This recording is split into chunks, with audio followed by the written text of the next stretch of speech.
예배의 자리로 불러주셔서 감사합니다. 이곳 가운데 함께 하신 하나님, 우리 예배를 받아 주옵소서. 전심을 다하여 하나님 예배하기를 소망합니다. 부르신 각 처소에서 영과 진리로 예배하는 우리가 되게 하시고, 주님 앞에 그렇게 예배할 때에 주님 주시는 그 은혜와 사랑이 가득 넘치는 나의 처소가, 나의 삶이 되게 하여 주옵소서. 감사하며 예수님의 이름으로 기도합니다. 아멘. 한 주간 여러분들 잘 지내셨습니까? 오늘도 못 오신 분들이 굉장히 많네요. 코로나19로 인해 그동안 느끼지 못했던 소중함들을 느끼고 있는 하루입니다.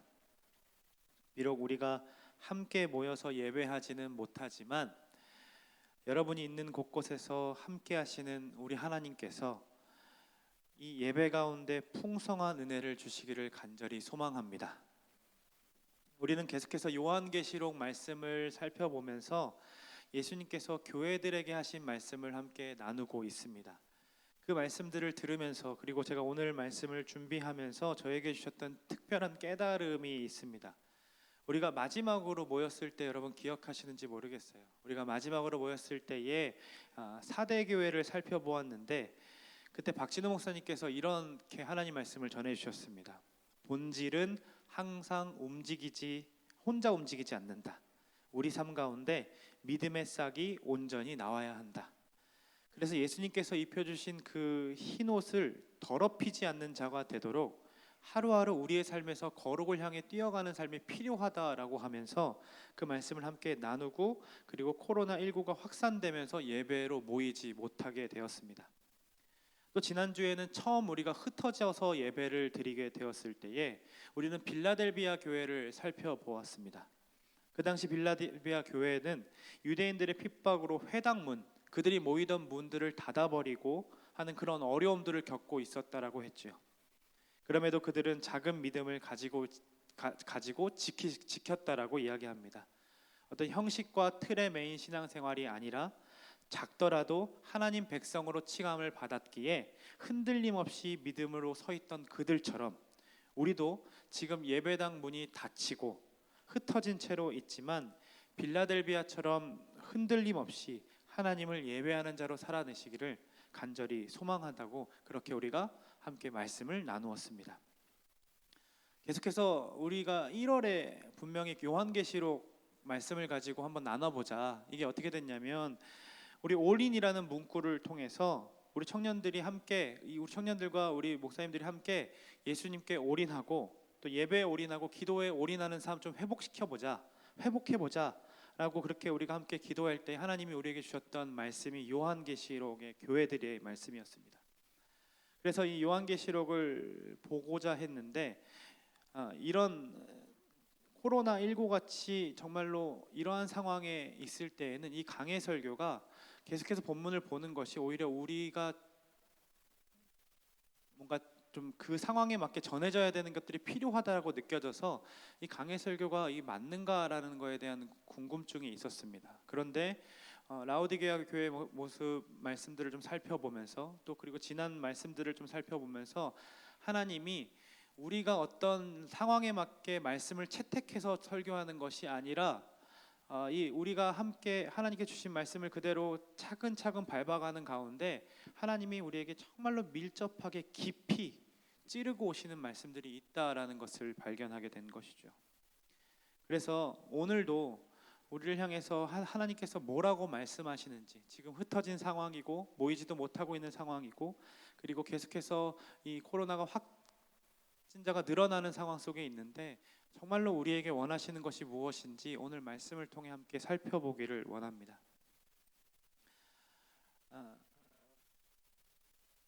먼저 우리 14절 말씀을 같이 읽어보겠습니다. 14절 말씀을 화면을 보면서 같이 있는 자리에서 읽어주시기 바랍니다. 라오디게아 교회의 사자에게 편지하라. 아멘이시오. 충성되고 참된 증인시오. 하나님의 창조의 근본이시니가 이르시되. 라오디게아 교회에게 예수님께서 편지하시는데 자신을 이렇게 소개하십니다. 나는 아멘이고 충성되고 참된 증인이라. 하나님의 창조의 시작 근본이라. 아멘이라는 말 우리가 설교를 듣다가 동의하거나 믿음의 고백을 담아서 내가 그렇게 믿기를 원합니다, 내가 그렇게 되길 믿습니다라는 고백으로 아멘하는 말입니다. 히브리어죠. 그런데 이 원래의 뜻이 신뢰함, 진실함, 확실함이라는 뜻을 가지고 있습니다. 즉 충성됨과 그 뒤에 나오는 충성됨과 참된 증인 또한 진실하고 신실함을 갖고 있는 단어들이죠. 이처럼 예수님은 당신께서 신뢰할 만한 자이고 충성된 자이며 참된 증인이라고 소개해주고 계십니다. 그리고 또한 창조의 근본이라고 말씀하시죠. 예수님 왜 이렇게 당신을 이렇게 소개하실까요? 여러분, 성경책 제일 첫 면에 나오는 말이 무엇입니까? 창세기 1장 1절, 태초에 하나님이 천지를 창조하시느니라. 이 말씀을 믿지 못하면, 이 구절 한 구절을 믿지 못하면 우리의 신앙은 다 뒤틀리게 되어 있습니다. 즉 신뢰할 만하고 충성되고 참된 증인이시고 창조의 근본이신 예수님으로 소개한다라는 것은 이 라오디게아 그리스도인들의 삶에 하나님에 대한, 정말로 천지를 창조하셨던 그 하나님에 대한 믿음이 흔들렸다라는 것을 유추해 볼 수 있는 것이죠. 왜냐하면 앞에서 봤던 죽은 교회라고 칭함받았던 그 사대 교회에는 몇몇의 충성된 교인들이 남아 있었다라고 우리가 함께 보았습니다. 그런데 라오디게아 교회는 그런 충성된 증인이 남았다라는 기록이 없고, 더욱이 교회들마다 칭찬하시고 책망하셨는데 지금 라오디게아 교회는 책망만 하고 계시는 것을 볼 수 있습니다. 그러면 도대체 그들이 가지고 있는 문제가 무엇이었기에 예수님께서는 칭찬이 아니라 책망으로 그들에게 말씀하셨을까요? 15절 말씀에 보면 이렇게 나와 있습니다. 그들의 영적인 상태를 이야기하는데요, 함께 읽어보겠습니다. 내가 내 행위를 아노니 네가 차지도 아니하고 뜨겁지도 아니하는도다. 네가 차든지 뜨겁든지 하기를 원하노라. 먼저 그들의 첫 번째 영적인 상태입니다. 영적인 상태는 바로 미지근한 상태라는 것이죠. 라오디게아 사람들은 미지근함이 얼마나 짜증나는 일인지 그들은 경험을 통해서 알고 있었습니다. 여러분, 지도 한번 보면 좋겠어요. 이 지도를 보시면 라오디게아 주변의 도시를 살펴보면 위쪽으로는 히에라볼리라는 도시가 있고, 또 오른쪽 위쪽을 보면 골로세라는 도시가 있습니다. 라오디게아는 물을 스스로 공급할 수 없는 도시였기 때문에 양쪽 도시에서 물들을 공급해 왔어야만 했습니다. 특별히 식수나 공업 용수들은 이 물이 차가워서 깨끗하기로 유명한 골로새로부터 물을 땡겨 와야 했던 것이죠. 그런데 길이가 좀 멀죠. 그래서 지금처럼 수도배관이 잘 설정되어 있지 않기 때문에, 시설이 그렇게 되지 않기 때문에 골로새에서 깨끗한 물을 가져와도 라오디게아만 오게 되면 어떻게 됩니까? 다 미지근한 물, 식은 물 상태로 전달되게 됩니다. 그리고 이 북쪽으로 뛰어낸 히에볼리라는, 여러분들이 이제 SNS를 돌면서 한 번쯤은 보게 되었을 여행지인데요. 바로 이곳입니다. 제가 사진을 준비했습니다. 너무 멋있죠. 이럴 때 보통 이렇게 청년들이 와 하면서 좋아하는 탐성들이 터져 나오는데, 네, 제가 했어요. 파묵칼레라는 사진이고요.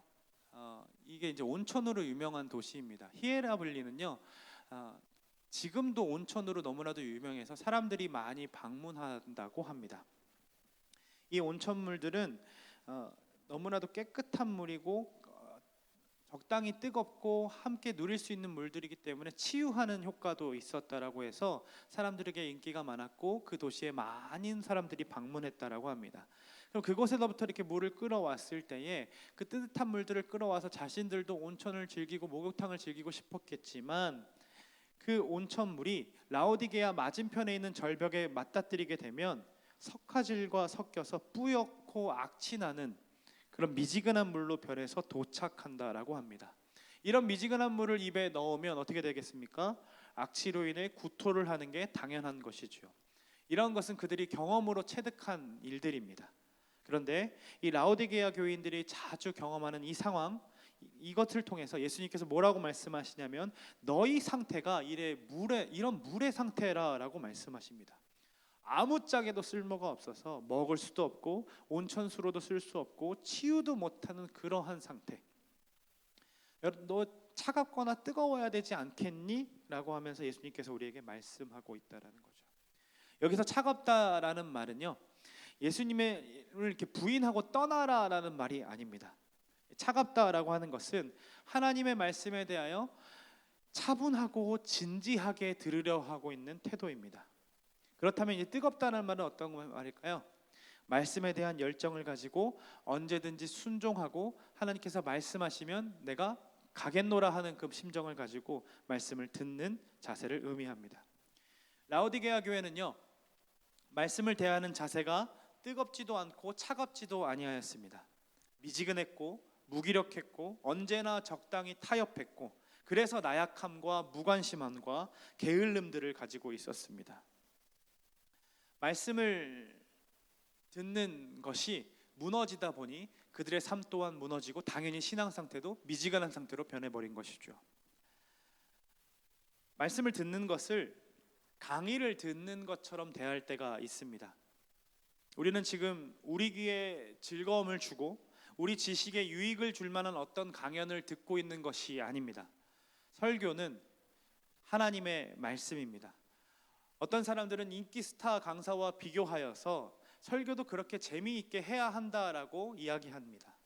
그러나 하나님의 말씀은 우리에게 유의를 주기 위해, 어떤 즐거움을 주기 위해 존재하는 말씀이 아닙니다. 재미를 가미하고자 하나님 말씀을 가리우게 된다면 그것이 오히려 설교자로서의 책임을 잊어버리고 그렇게 이야기한다라는 거죠. 그러므로 우리는 설교를 들을 때에 단순히 내 즐거움을 위해서 듣는 것이 아니라 말씀에 대한 뜨거운 사모함과 그리고 차분하고 진지하게 그 말씀이 그러한지에 대해서 살펴보는 것이 필요합니다. 라오디게아 교회는 이러한 말씀에 대한 뜨거움도 차가움도 잊어버린 교회가 되어버렸습니다. 그래서 예수님은 뜨겁든지 차갑든지 하라라고 책망하십니다. 그렇다면 우리 또 궁금해하죠. 라오디게아 교회는 왜 이렇게 미지근한 상태가 되었을까요? 두 번째 영적인 상태가 나오는데요, 17절 말씀을 보면 이렇게 나옵니다. 함께 읽어보겠습니다. 네가 말하기를 나는 부자라 부요하여 부족한 것이 없다 하나 네 곤고한 것과 다른 겁니다. 이게 없나요? 17절 말씀입니다. 네, 우리 성경을 보면서 같이 읽어보겠습니다. 네가 말하기를 나는 부자라 부유하고 부족한 것이 없다 하나 내 곤고한 것과 가련한 것과 가난한 것과 눈먼 것과 벌거벗은 것을 알지 못하는도라. 미지근하게 만들었던 그들의 영적 상태가 무엇이었습니까? 자기 인식이 없는 교만한 상태였습니다. 나는 부자라 부요하여 부족한 것이 없다. 나는 부자라 부요하여 부족한 것이 없다라는 이 말은 라오디게아 도시에서 계속해서 선포되었던 이야기입니다. 실제로 라오디게아 도시는 소아시아에서 가장 부유한 도시였습니다. 그 이유는 기름진 계곡과 몇몇 주요 도로의 교차로에 있었기 때문에 교역과 은행업이 굉장히 발달하였고, 그리고 그 지역에서 나는 양모가 이 옷이 굉장히 유명해서 고가품의 옷들을 생산하고 팔아대었습니다. 그리고 로마식으로 건설된 극장, 경기장, 목욕탕, 그리고 그리스식 체육관도 있었습니다. 소위 백만장자들의 도시였던 것이죠. 또한 라오디게아는 눈의 치료에 쓰이는 이 고약, 눈에 발라서 치료하는 안약을 발견하여서 만들어내서 안과로도 굉장히 유명했다라고 합니다. 그곳에 사는 시민들조차 이 시민 의식이 굉장히 뛰어났기 때문에 자기가 사는 도시를 굉장히 사랑하고 자부심을 가지고 있었습니다. 기록을 찾아보니까 AD 60년경에 큰 지진이 일어나서 그 소아시아에 굉장히 많은 것들이 무너졌었는데 이 라오디게아 교회만 로마에게 지원을 받지 않고 자신 스스로의 돈으로 재건하여서 건설했다라고 합니다. 그렇기 때문에 우리는 로마의 도움도 안 받았다라는 그런 어떤 자부심도 가지고 있었고, 경제, 의료, 문화, 예술 모든 것이 뛰어난 도시였기 때문에 그 도시는 굉장히 살기 좋고 엘리티드 집단들이 모여 있는 도시가 되었던 것입니다. 이런 도시의 자부심과 이런 도시의 환경은 교회에도 영향을 미쳤습니다. 부유한 교인들이 생겨나기 시작하고 세상에서 힘 있는 권력과 재력가들이 모이기 시작했습니다. 그들은 자신의 부가 신앙생활을 잘 하기 때문에 오는 것이라고 생각했죠. 모든 재물이 하나님의 손안에 있는 건 분명합니다. 그러나 우리가 신앙생활을 잘했다라고 해서 돈이 주어지거나 혹은 신앙생활을 잘하지 못하고 해서 돈이 주어지지 않는 것, 그런 하나님 아닙니다. 비전 트립을 준비하면서 우리 친구들이 오해하고 있는 사실 하나가 있었습니다. 자신에게 플로잉이 들어오지 않으면 혹시나 내가 죄를 지었기 때문에 그런 것은 아닐까라는 두려움들이 있었고, 혹여나 플로잉이 많이 들어오면 자기의 신앙 상태가 엄청 좋은 줄 알고 있는 것입니다. 그러나 하나님 이런 분 아닙니다. 이들은 그러나 이렇게 생각하고 있었습니다. 자신의 부, 자신의 재력, 이런 모든 것들이 다 하나님께 내가 바로 서 있기 때문에 그것이 가능한 일이라고 생각했습니다. 그런데 이 당시의 문화들과 상황들을 살펴보면 이러한 부를 얻고 굉장히 큰 재력을 가지려면 당연시하게 했었어야 하는 것이 있다면 우상 숭배하는 그 무역 조합과 당대 문화 속에 속해져 가지고 그들에게 협력하고 경제적 제도에 기꺼이 협력을 해야 가능한 부였습니다. 즉 이 말은 이 그리스도인이면서도 불구하고 그들은 부를 얻기 위해, 그 부를 누리기 위해 우상 숭배하는 일에 기꺼이 협조했다라는 겁니다. 자신들이 늘 외치던 것처럼 나는 부자야, 나는 부요해, 나는 부족한 것이 없어 라고 얘기했지만 그들은 예수님의 말씀대로 곤고하고 가련하고 가난하고 눈멀고 벌거벗은 자였습니다. 앞에서 살펴봤던 서머나 교회 여러분 기억하십니까? 이 서머나 교회의 상태는요, 궁핍과 환난을 당하고 있었습니다. 그러나 예수님께서 그들에게 뭐라고 말씀하셨냐면 너희가 실상 부요한 자라라고 말씀하셨죠.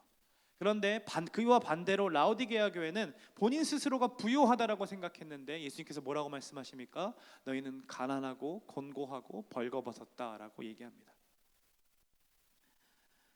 그래서 이 영적인 거지, 영적으로 아무것도 없는 이 상태에 놓인 라오디게아 교회를 향해 예수님께서는 사랑을 담아 이렇게 권면하십니다. 우리 18절 말씀을 함께 읽어보도록 하겠습니다.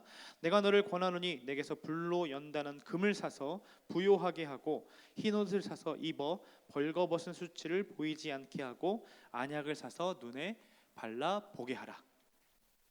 예수님은 대책 없이 대안 없이 책망하시는 분이 아니십니다. 부자라 말한 그들에게 너 세 가지를 나에게로 와서 사야 하는데 그게 무엇이냐면 첫 번째, 불로 연단한 금입니다. 이 불로 연단한 금은 불순물을 제거하는 금입니다. 즉 스스로 더럽히던 것, 자기의 영적인 것들을 스스로 더럽히던 것을 그만두고 순결하고 깨끗한 삶을 얻으라는 권면입니다. 바람에 나는 겨와 같은 그러한 재물들, 쉬이 사라져버려가는 그런 돈에 성도들이 거기에 매달리거나 부유하게 만들 거라고 생각하는 것들을 멈추고 정말로 없어지지 아니하는 것, 천국을 가서도 남는 그것, 예수님께서 가서 살 수 있는 그것을 우리는 구해야 한다라고 말씀하시는 거죠. 우리는 곧 하나님 앞에서 순결하고 정결해야 부요한 존재임을 압니다. 왜냐하면 순결하고 정결한 삶이 부요하신 하나님을 가까이 하는 삶이기 때문입니다. 두 번째로 하나님께서는 흰옷을 사서 입음으로 벌거벗은 수치를 보이지 않아야 한다라고 말씀하십니다. 사대교회에게 말씀하셨듯이 흰옷은 거룩하고 순결한 옷으로 예수님이 입혀주시는 옷입니다. 고가의 옷을 사는데 혈안이었던 그들을 향해서 예수님은 너에게 수많은 옷들이 무슨 소용이겠느냐, 단 한 번의 옷이 없으면 아무 소용이 없다, 너희들이 부끄러움을 면치 못할 것이다 라고 말씀하십니다. 그리고 자신이 입혀주시는 그 흰옷을 갈망하고 갈구해야 함을 가르쳐 주시는 것이죠. 세 번째, 뭘 준비하라고 하십니까?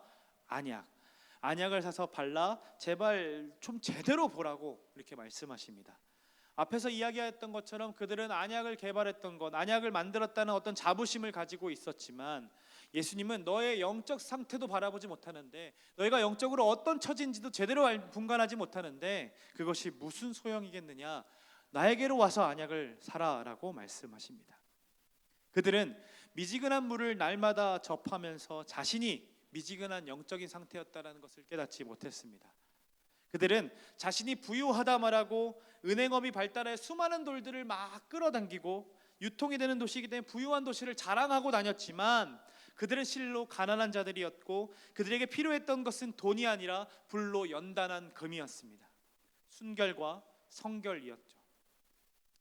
고가의 옷을 만들어서 그것들을 팔고 또 그것들을 사고자 하는 그것에 혈연되어 있던 사람들이었는데, 너희들에게 필요한 것은 수많은 고가의 옷들, 그런 것이 아니라 바로 내가 입혀주는 그 흰옷임을 알아야 한다. 너희들 지금 벌거벗은 상태라라고 말씀하시고 있습니다.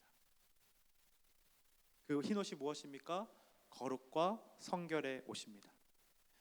의학기술이 발달하여 잠시간 눈이 아픈 것을 연고를 발라 고치는 기술은 있었지만 영적으로 자기가 아픈지도 깨닫지 못하고 자기 상태가 어떠인지도 보는 눈이 없었습니다. 오직 눈과 모든 신경이 육적인 것에 그냥 매여 있어서 자기 자신이 얼마나 영적으로 거지며 얼마나 구걸해야 되는 존재인지, 미지근한 상태인지 깨닫지 못했던 것입니다. 예전에 제가 청년 사역, 이전 교회에서 청년 사역을 했을 때에 이와 같은 일을 경험했던 적이 있습니다. 신앙이 좋은 집안에서 태어난 모태 신앙이었습니다. 장로님의 아들이었고요. 한 번도 교회를 빠진 적 없이 열심히 다녔던 친구였습니다. 그런데 그 친구가 이제 재수를 하게 되면서 자신의 삶을 굉장히 우울하게 받아들이게 되었습니다. 그러면서 이제 마을 모임을 진행하는데 그 당시 거듭남과 십자가라는 책을 가지고 마을 모임을 했습니다. 그런데 거듭남에 대해서 이야기하는데 그 친구가 이렇게 얘기하는 거죠. 저는 지금 수능 공부를 해야 하기 때문에 거듭남에 대해서는 급하지 않습니다. 저에게 더 급한 것은 한자라도 더 영어 단어를 외우는 일입니다 라고 얘기했습니다. 너무나도 당당하게 말하는 모습에 살짝 당황했던 적이 있습니다. 그런데 이 이야기가 여러분들이 들으시기에 참 어이없게 들릴지도 모르겠지만 우리도 이와 같이 말할 때가 있습니다. 각종 시험들을 준비하기 때문에 지금은 좀 신앙생활을 좀 쉬어가야 한다라고 이야기하는 것. 나는 지금 더 놀아야 되는 시기예요. 나 너무 지쳤어요. 여행을 가야 돼요. 여행 가야 하기 때문에 나는 올해 훈련은 좀 쉬겠습니다. 무엇보다 거듭남이 얼마나 중요한지를 깨닫지 못하고 자신이 거듭났는지 거듭나지 않았는지를 점검해 볼 생각도 없이 그저 예배에 앉아 드리는 것으로 나는 그리스도인이라고 생각하는 것, 이만큼 위험한 일이 어디 있겠습니까? 자신의 영적 상태에 대해 제대로 인식하지 못하고 패션, 문화, 예술, 여행, 동, 건강 이런 것에만 관심을 두며 사는 것, 이게 바로 자기 인식이 없는 교만한 모습의 라오디게아 교회의 상태였습니다. 그러한 교회를 향해 예수님 어떻게 하십니까? 우리로서는 참 이해되지 않는 행동인데 예수님 질책하시고 책망하시는 것뿐만 아니라 분명한 해결책을 다시 알려주십니다. 그리스도의 피로 교회가 구원받았고 그리스도인이 구원받았고 그리고 교회로 그리스도인으로 잘 세워졌으면 하나님을 전파하고 예배하고 전도하는 일은 당연한 것인데 오히려 우상 숭배에 협력하고 자기 자신이 마치 잘하고 있는 것 마냥 생각함으로 교만을 떨었던 자들에게 예수님께서는 책망만 하고 끝내시는 것이 아니라 불로 연단한 금 그리고 흰옷 안약 내가 너에게 주겠다. 그러게 너가 이렇게 해라 라고 말씀하십니다. 그 방법이 무엇입니까? 바로 먼저 이거입니다. 그러므로 네가 열심을 내라. 회개하라. 네가 열심을 내라. 회개하라. 회개한다라는 것이 여러분 무엇입니까? 울며 불며 매달리는 것 아닙니다. 죄를 향해 뛰어가던 것들을 멈추고 예수님을 향해 유턴하여서 예수님을 향해 뛰어가는 것이 회개죠. 자신이 예수님과 달리 예수님을 떠나서 즐겨 행하던 일들을 멈추고 예수님 앞에 거하는 것이 회개입니다. 하나님, 내가 하나님 말씀대로 살지 못했습니다 하며 울며 불며 하는 것이 아니라 내가 즐겨 행하던 이런 넷플릭스 보는 것들을 멈추고 내려놓고 말씀 앞에 내 눈을 고정하고 내 시간을 보내는 것, 그것이 바로 회개의 삶입니다. 자기 자신을 자랑스럽게 생각하는 것들을 멈추고 영적으로 하나님이 없으면, 예수님이 없으면 나는 거지 같은 존재라는 사실을 깨닫는 것. 그래서 그 부스러기 은혜라도 떨어지면 받아 누리고 싶다는 마음으로 그 앞에 무릎을 꿇는 것, 이것이 바로 회개인 것이죠. 이 회개는 하나님께서 특별히 자녀들에게만 주신 특권입니다. 이게 바로 삶으로 드러난 회개이고 우리가 매일같이 행해져야 되는 죄 고백이며 회개입니다. 예수님은 사랑을 담아 돌아서서 내게로 오라라고 말씀하시고 이와 같은 마음으로 이렇게 또 말씀하십니다. 우리 20절 말씀을 함께 읽어보겠습니다. 함께 있습니다. 볼지어다 네가 문 밖에 서서 두드리노니 누구든지 내 음성을 듣고 문을 열면 내가 그에게로 들어가 그와 더불어 먹고 그는 나와 더불어 먹으리라. 이 볼지어다라는 말은 behold라는 단어를 쓰는데 주목하라라는 얘기입니다. 내가 지금 문 밖에 있다. 지금 이 말씀은 불신자들을 전도하기 위한 말씀이 아닙니다. 자기 자신이 잘난 줄 알고 자신이 신앙생활을 잘하고 있다고 생각했던 교회를 향하여 하시는 말씀입니다.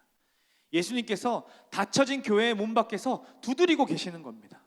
누구도 열어주시는 문 밖에서 문을 이렇게 두드리고 계신다는 거죠. 요한복음 말씀에 양은 목자의 음성을 안다라고 했는데 이 양들이 우상 숭배하는 문화에 익숙해져서 세상 문화와 뉴스에 귀를 기울이는 것에 너무나도 익숙해져서 이 목자의 음성을 분간하지 못한다라는 겁니다. 그 음성을 듣고 문만 열면 예수님과 함께 더불어 먹고 마시겠다 하시는데 어느 누구도 열려하지 않습니다. 여기서 우리는 라오디게아의 교회의 결정적인 문제점을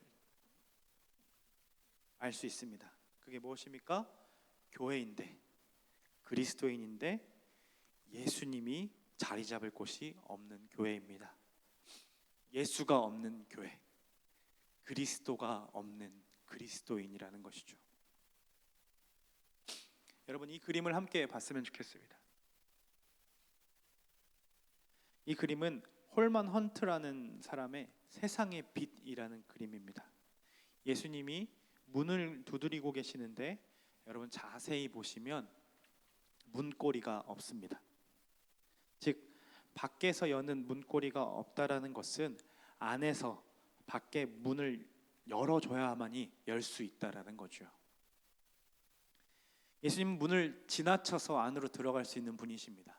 그리고 문도 부실 수 있는 힘도 가지고 계십니다. 그러나 우리 예수님 그렇게 행하지 않으십니다. 예수님 인격적이시기에 강제로 우리를 끌어다 앉히지 않으십니다. 늘 성령 하나님과 교통하심으로 우리를 하나님께로 앉히시기 위해 수없이 설득하십니다. 문을 부수지 않고 두드리면서 나오기를 기다리신다는 오늘 말씀은 예수님이 우리를 얼마나 인격적으로 대해 주시는지를 알 수 있는 대목입니다. 마치 신랑이 신부를 기다리듯, 그래서 신부를 내가 너무 사랑하는 자를 만나러 왔듯이 문을 두드리고 계신다라는 거죠. 그럼에도 교회가 어떻게 합니까? 문을 열려고 하지 않습니다. 그림을 잘 보시면 문 위로 무엇이 이렇게 올라왔습니까? 덩굴이 올라와 있죠. 오랫동안 그에게 문을 열어주지 않아 생긴 덩굴입니다. 믿음을 가졌던 교회가 예수님을 밖에 세워두고 자신들만의 예배를 드리고 있습니다. 예배의 주인이신, 안식일의 주인이신 예수 그리스도는 오지 않으셨는데 자기들끼리의 모임만을 중요시하는 것이죠. 자신들의 번영과 부요함을 자랑하고 그것이 마치 신앙인 것 마냥 드러내는 것으로 오늘도 예배를 잘 드렸다라고 생각했을지 모릅니다. 뜨겁지도 차갑지도 아니한 상태로 삶은 늘 게으르고 무기력함에도 이 말씀을 듣고 변화를 받아 새로운 삶을 살고자 하는 마음도 없이 그저 그렇게 자신의 유의적인 만족, 자신에게 즐거움을 주는 만족만을 찾으면서 예배를 드리고 그것이 마치 예배인 것 마냥 착각했던 것이죠. 예수님은 지금 문 밖에서 두드리고 계시는데 계속해서 기다리면서 두드리고 계시는데 수많은 예배를 드리면서도 아주 형식적이고 의무적으로 드려왔던 것입니다. 코로나19로 인해 교회들이 모여서 예배하는 것을 연기하고 영상으로 예배를 대체하고 있습니다. 그로 인해 지난주 예배를 마치고 많은 분들이 SNS를 통해서 그리고 주변의 사람들이 얘기하는 것들을 들어보면 공동체의 소중함, 예배의 소중함을 알게 되었다라고 합니다. 저도 그랬습니다. 여러분들이 보고 싶고 여러분들과 함께 예배하는 것이 너무 그리워서 먹먹했습니다. 한 주간 말씀을 묵상하는데 하나님께서 제게 이렇게 물어오셨습니다. 그래, 공동체로 모이지 않는 건 너 그래 속상한 거 알아. 예배를 온라인으로 드려서 니네들이 함께 예배하지 못하는 것, 그래 그거 먹먹한 거 나도 알아. 그런데 왜 너는 내가 문 밖에서 서서 두드리고 있는데, 내가 너의 예배 가운데 있지 않는데, 함께 하고 있지 않는데 왜 먹먹해하지 않니? 왜 슬퍼하지 않는 거니? 그러고 나서 예배를 생각해 봤습니다. 그동안 드려왔던 예배를. 청년들이 나오지 않으면 마음 아파하고 때로는 분을 내기도 하고 괴로웠는데, 예수님이 지금 우리 예배 가운데 계신가에 대해서는 고민해 보지 않았던 나의 모습, 혹 예수님이 없이 예배했던 적은 없었는가를 좀 되돌아보게 하셨습니다. 코로나로 인하여서 모든 것이 다 드러나고 있습니다. 신천지만 드러나서 이단이라고 판명받고 그 나쁜 집단이라고 하는 것이 아니라, 그동안 교회가 그리고 그리스도인이 내 자신이 무엇을 위해 달려왔는지가 다 드러나고 있습니다. 참으로 한국교회는 라오디게아 교회만큼 부유해지고 부자교회가 되어버렸습니다. 작은 교회, 흩어지는 교회를 꿈꾸기보다 내 교회가 더 커져야 되고 그만큼 많이 모여야 함을 강조하고 있습니다. 흩어져서 미랄로 썩어지기보다 그것들을 오히려 두려워하고 오직 많이 모아서 더 큰 사역을 감당하는 것이 큰 목표라고 생각하게 되어버렸습니다. 매주 예배를 드리며 우리 예배 안에 예수님이 오셨는지, 예수님이 우리와 함께 하셨는지를 늘 고민하고 묻고 나누어야 하는데, 그리고 예수님이 계시지 않은 것처럼 우리가 예배드렸다면 철저하게 그 앞에서 회개하고 하나님 앞에 무릎 꿇고 기도해야 하는데, 그저 사람이 적게 나왔으면 거기에 실망하고 누가 왔는지 안 왔는지 숫자를 살피고 많이 나오면 만족해하고 교회가 아니라 기업이 되어버린 것이죠. 목사뿐만 아니라 성도들도 이 미지근한 상태임을 깨닫지 못하고 설교를 강연인처럼 바꿔보고 싶어하고 찬양을 콘서트처럼 바꾸어서 입맛에 맞으면 뜨겁게 반응하고 입맛에 맞지 않으면 예배가 내 예배답지 않다라고 이야기하고, 그래서 인터넷 예배가 자연스러워져서 교회를 안 나가도 내가 좋아하는 목사의 설교를 들으면 그걸로 나는 그리스도인이야 라고 만족하는 가나안 성도들이 늘어나고 있습니다. 공동체가 자신에게는 필요 없다라고 말하고 이제는 조용히 예배하고 싶다고, 더 큰 교회로 옮겨서 나는 이제는 아무것도 안 하고 예배드리고 은혜 받는 것이 바로 자기가 그리스도인으로 잘 세워지는 것이라고 생각하는 이런 무리들이 우리 주변에 너무나도 많이 생겨나가고 있다라는 것이죠. 교회인데 예수님이 없습니다. 예배를 드렸는데 예수님이 없이 예배를 드린 겁니다. 열어주지 않으면 열 수 없는 문을 예수님께서 계속해서 두드리고 계시는데 어느 누구도 들으려 하지 않습니다. 예배가 끝나자마자 저 문이 열리면 바로 뛰쳐나가 세상으로 나가서 그저 그리스도인이 아닌 것처럼 세상을 살아가고, 또 여러 가지 영화 보는 것, 여러 가지 즐겨 먹는 것, 이러한 것들에 초점을 맞추어서 예수님이 나에게 어떤 은혜를 주셨는지를 나누기보다 그저 그런 것에만 신경을 쓰느냐, 밖에서 문을 두드려 기다리셨던 예수님을 쳐다보지도 못합니다.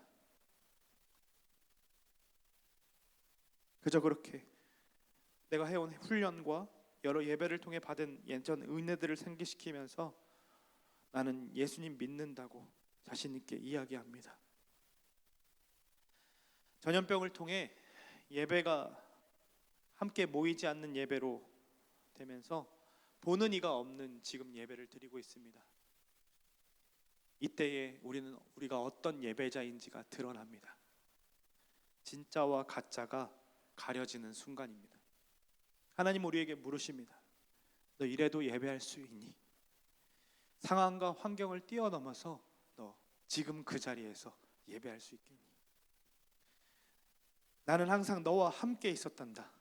나는 너의 일상에서 늘 함께였었고 너의 문을 두드리고 있었단다. 너와 함께 먹고 싶어서, 함께 하고 싶어서 너를 기다리며 두드렸단다. 사랑하는 자야, 나의 신부야, 여전히 나는 너와 함께 있고 싶단다.